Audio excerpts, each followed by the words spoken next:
Dahil market day ngayon, need nating pumunta sa palengke guys. Kahit ito, umuulan, malakas pa rin. Kahit wala ng bagyo, malakas pa rin ang ulan dito sa ating lugar.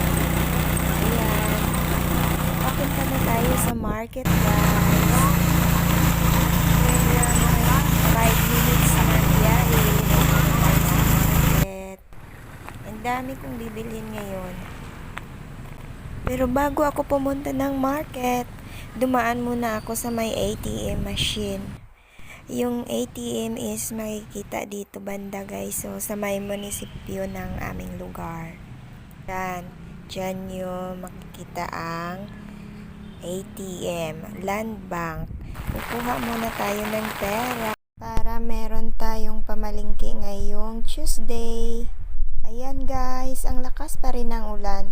O, dito na ako dumaan sa may bandang plaza para malapit sa market. Kahit malakas ang ulan, go lang tayo ng go. No choice tayo guys. Need nating mamalingki talaga kasi bukas meron na tayong work. May pasok na bukas. Welcome to Kalinog Public Market guys. Ito ang aming lugar. Eto, napadaan tayo sa may ukay-ukay. Market day lang ito, ukay-ukay sa aming lugar guys. Yan muna ako. Pagkagaling ko sa ukay-ukay guys, ito, dumaan ako sa mall. Bumili ng 2 payong.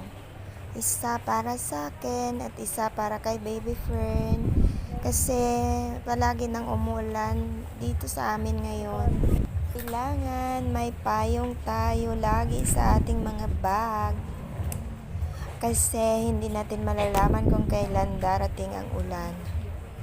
Panangga sa ulan.